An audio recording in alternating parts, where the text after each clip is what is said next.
very specific drug offenses that were committed while you were receiving financial aid, and we've never yet, I think we've had one student whom that touched, other than that. And then there are some very specific, yes, sex crimes, but talking about sex crimes opens up a whole other Pandora's box of complications. We've never yet successfully kept a student with a sex crime from going back to prison, and that's not because they committed a new offense, it's because of the stringency of parole regulations, which are also a Pandora's box that is designed to make you go back to prison. It is almost impossible with the level of parole restrictions to live a life, at least in the US. And so therefore most of the reincarceration, the high reincarceration rate in the US is actually related to the absurdity of parole, giving a grown man a curfew of 8 p.m. when that person is working in school, et cetera, et cetera. So, but I digress. Can we take a question from Sulani? We'll come back to Thank you very much. Thank you, Dr. Dreisinger.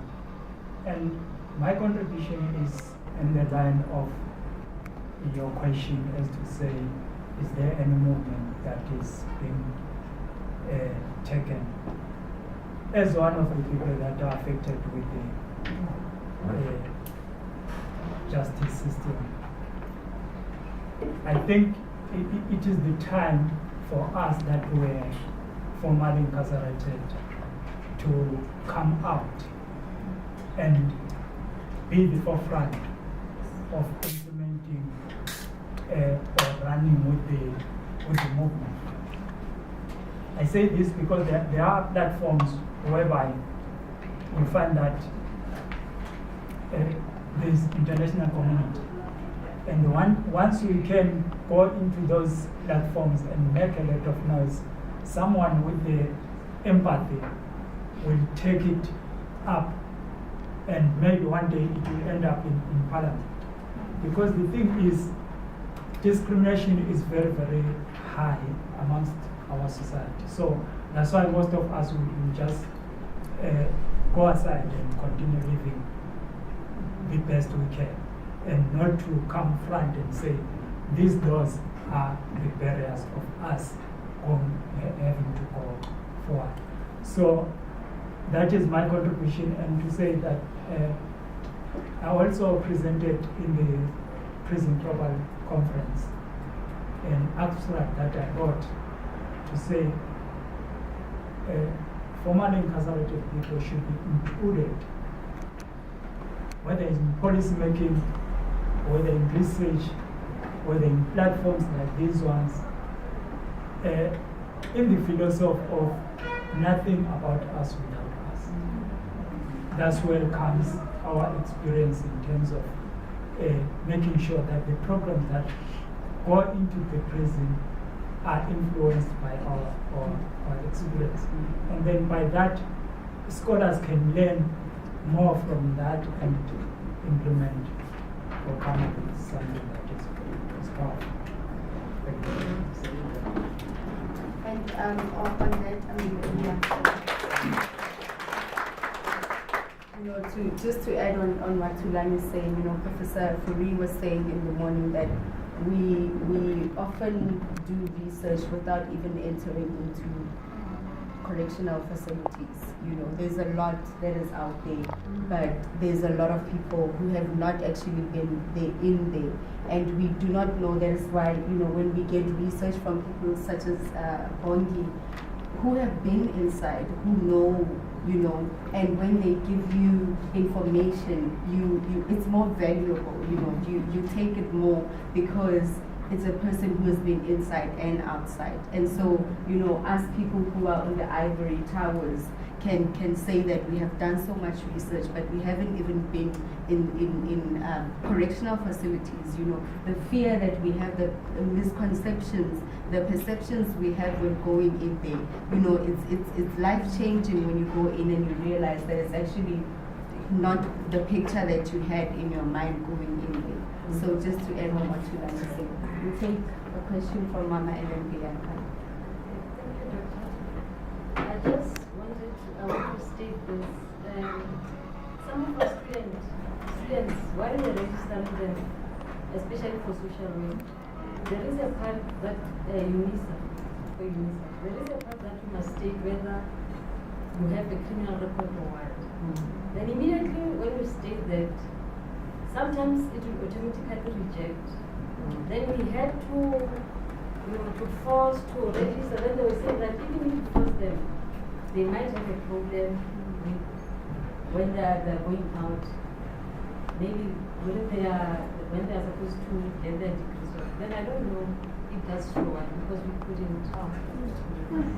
No, they can't actually because there's a component of practicals that they need to say. So you can do the theoretical component of social work, there's no problem there, but we need to enroll for the practical component. Now, social work council requires to have some kind of a criminal record form, whether you do not have any previous criminal offenses. And if you have, then it's in the pudding. Which is, of all things, the most outrageous, because who could better assist a community and engage in social work than someone who lived it, right? That's an absolute, again, that's such an example of where we as a society are the ones who lose out in the context of all of this, like dramatically.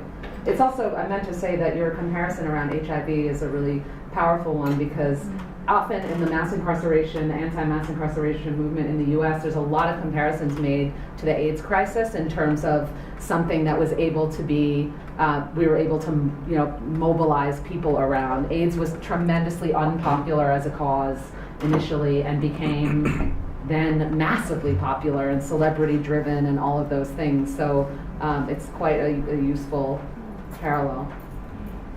Bianca?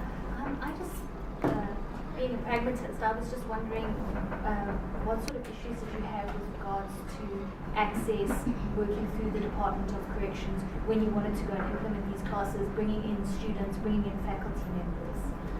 So practically, once we have the support of the facility and of, frankly, the higher ups in our DCS, not very much. I mean, there's a stringent volunteer paperwork process that has to happen, TB testing and things like that. I've only ever, and then of course when we submit materials, they have to be cleared by DCS. The book lists, the assignments. But I can actually say that there's only been 2 occasions where they've said no to anything with regard to a faculty or material. One was a faculty member who had quite an extensive justice involvement history, which we were very disappointed about. He's an incredible poet and professor, but so be it. And the other one was the Stanley Nelson's documentary about the Black Panthers. So you started with the top. And then you have to get top level approval, and from there. But then again, it becomes, and I mean, as many people in this room who work in prisons know, it becomes as much about just getting along with people, respecting people, collaboration. The DCS people in the room know what it is to work with people coming in from the outside, making demands and insisting on this and insisting on that. We're very respectful of the facility. We work very hard to do that and respect their boundaries. We've never had a boundary issue either with students coming in from the outside. We've never had a safety issue. On a practical level, to be honest, I think I often say that the work on the inside in many ways is the easy part, minus bureaucracies. I have to deal with the 2 biggest bureaucracies in New York, the City University of New York and Department of Corrections. But the work, in many ways, the real intense work happens with the homecoming and the reentry and reintegration because of how little is in place. And how great, as has been mentioned, the obstacles are that can never be minimized, that no amount of, there is no one easy solution to that at all. Yes, we'll take the name Prof. Hi Doctor, my name is Anton. I've recently finished my honors in clinical psychology. I just have a question. You say you have 100 students. Do you give them any recommendations on what to study for them receiving a job afterwards? Or do they decide by themselves what to study and then maybe they do receive a job? And also on the ban the box question, you spoke about earlier, I just want to know, are you taking any potential promising steps to eliminate that? Or because I've just heard from one of my colleagues in London, they don't do that. They don't ask, they don't have a box, or they don't? Well, I heard when you're applying for a job, they don't specifically have to ask for it, and if they do, you can complain. Yeah. Because I was in a court there. I know on university applications they do ask if Right. you had a criminal conviction. Well, that would be a place. So, in terms of what the students study, they choose, and we offer advice when asked, but it's totally up to them what they want to pursue. And we actually, one of the things that we do is, especially through the learning exchanges, which are all taught by different faculty from different disciplines, give them a taste of the different disciplines and the different job possibilities that come out of those disciplines.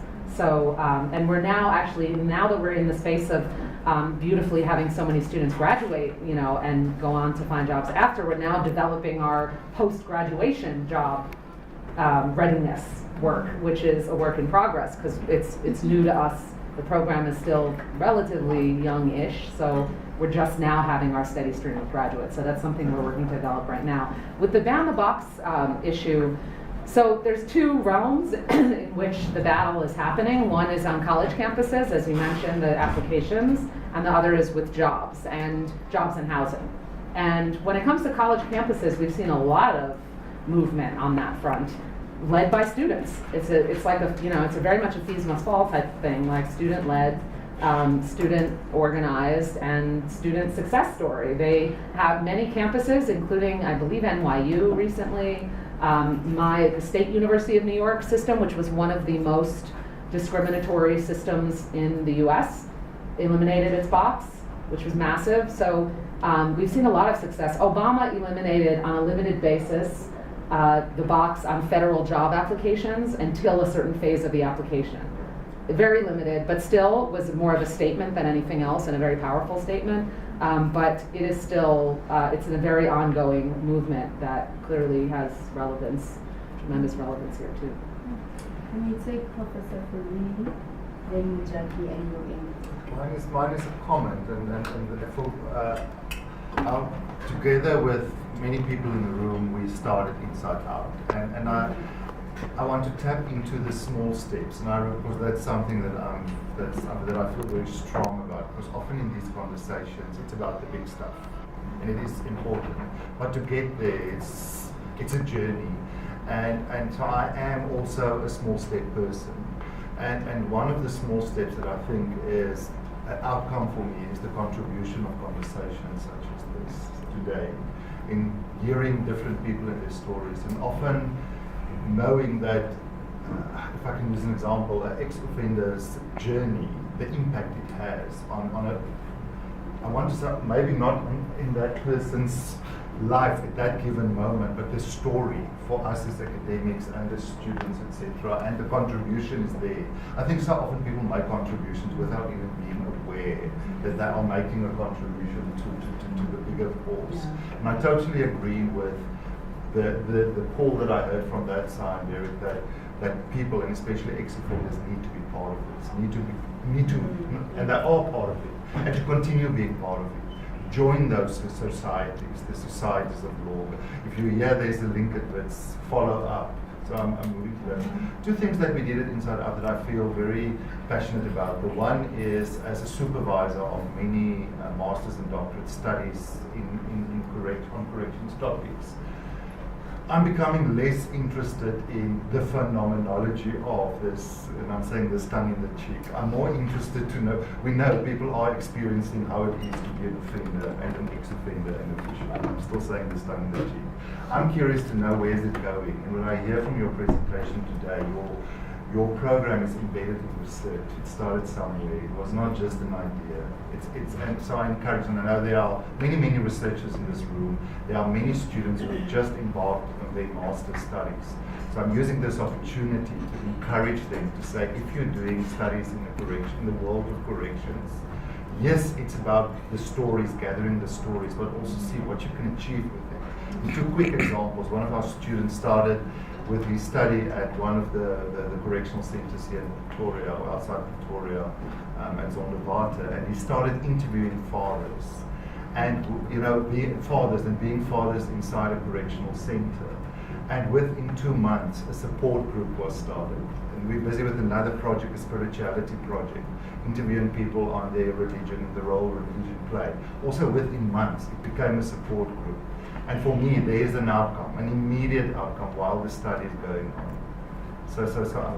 And just another point on that, what we did as an Inside Out group over the last 2-3 years, to work together with some of the correctional officers here, is we often, that inside outside, when we know of prospective students, prior to them, identifying their topic or their specific topic for their research, we arrange for groups of prospective students to spend a morning inside a correctional center. We did it twice, and we ask a group of officials and inmates to participate in the brainstorming.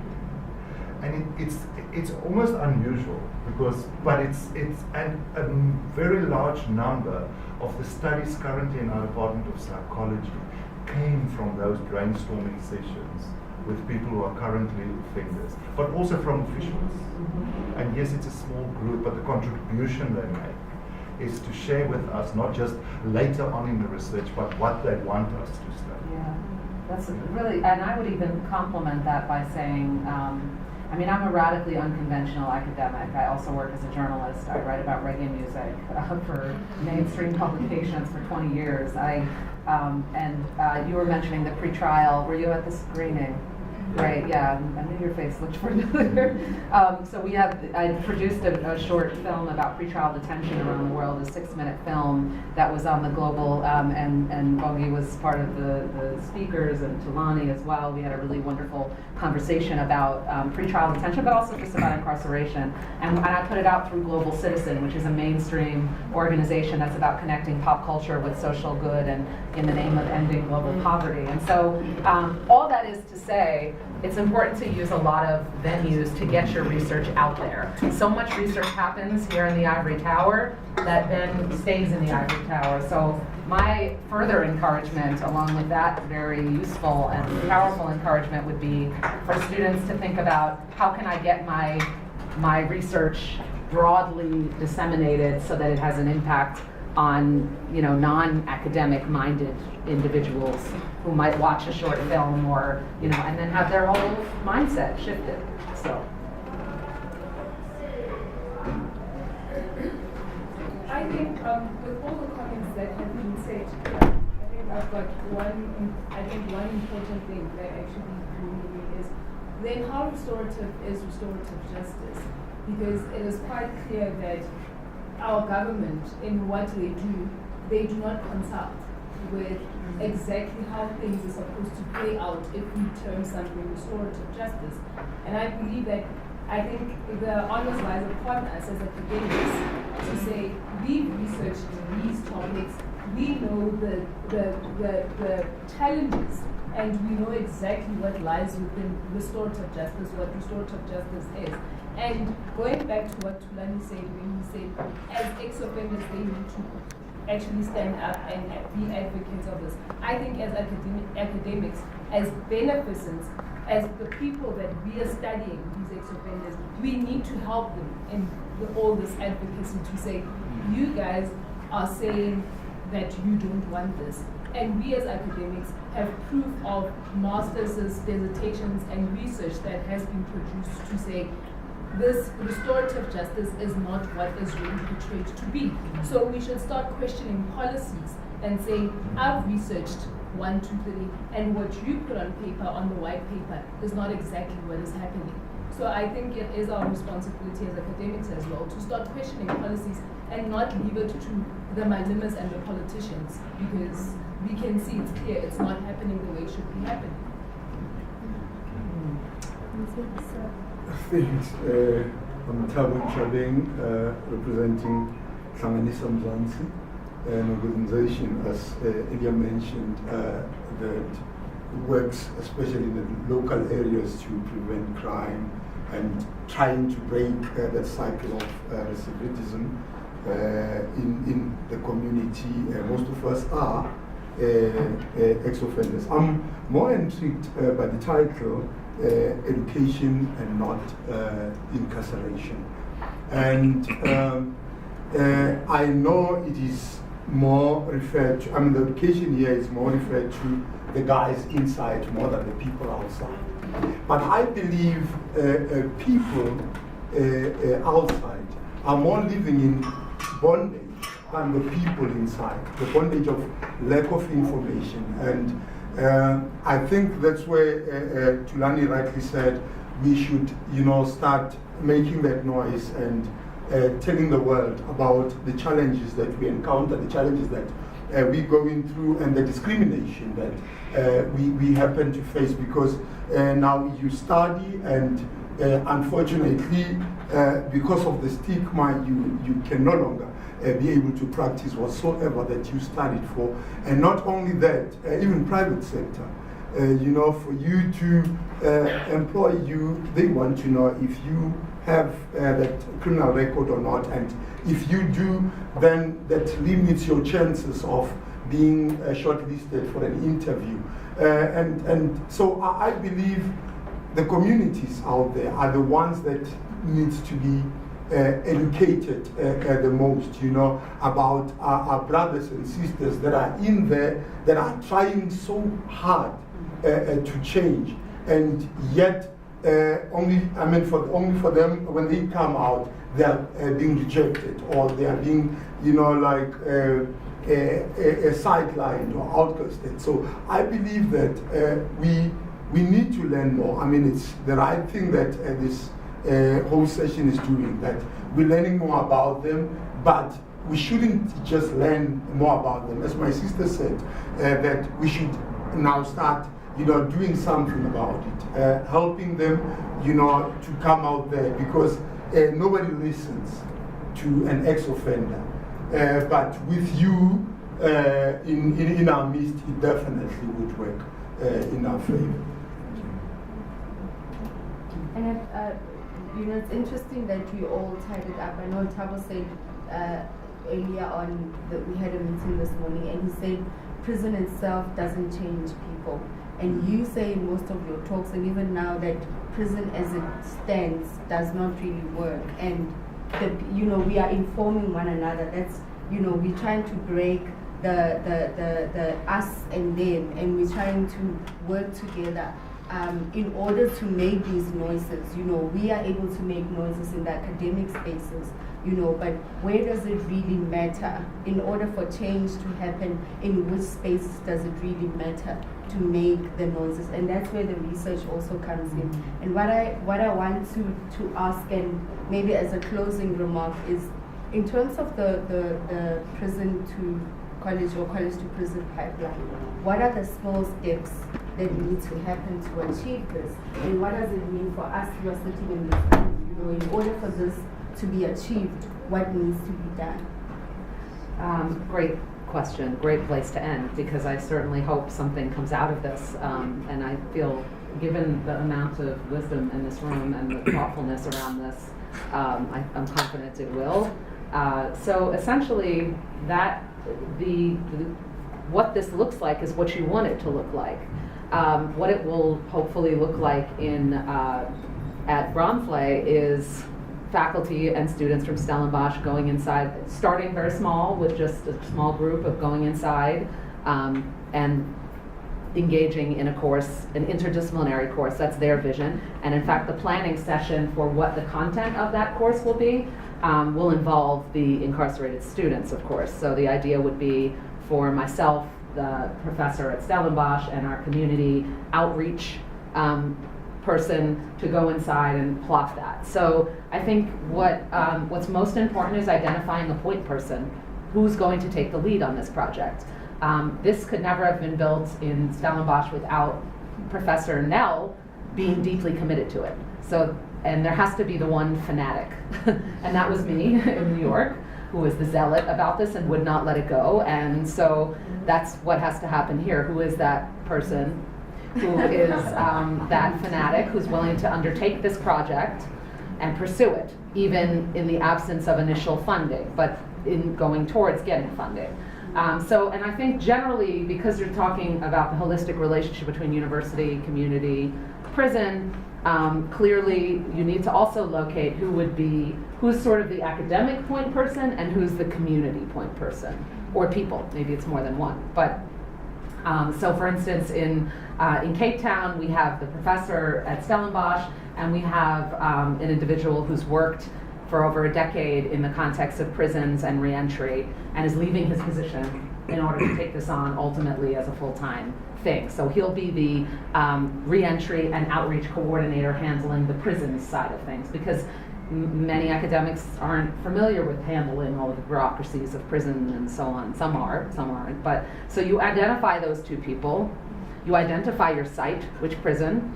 The suggestion that I would have is, I mean, you're UNISA, so you would want to identify a UNISA hub, logical place to start.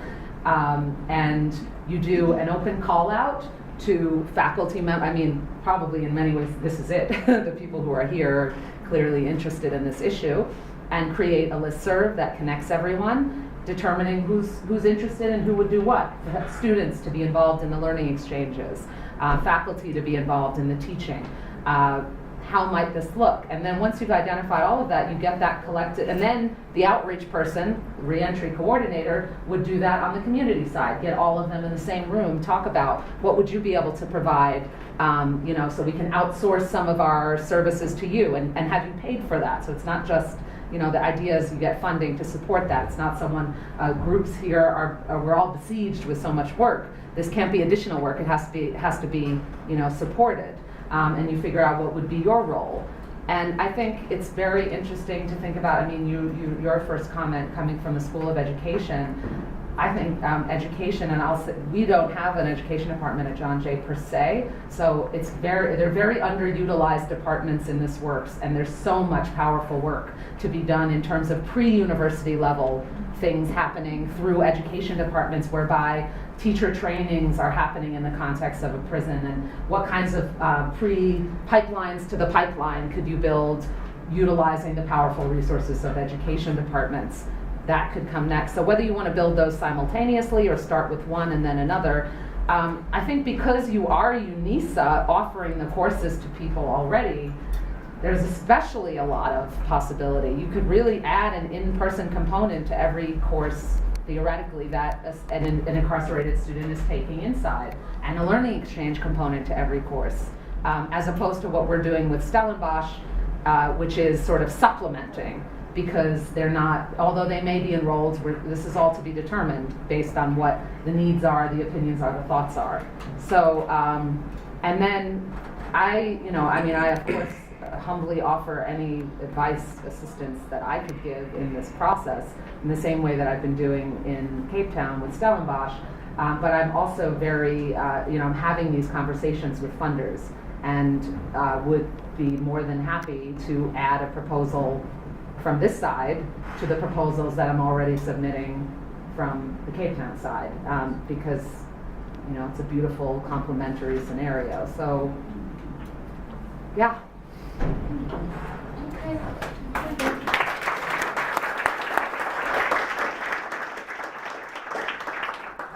It feels like a very long meeting, or very long afternoon. It feels like it hasn't been 3 hours.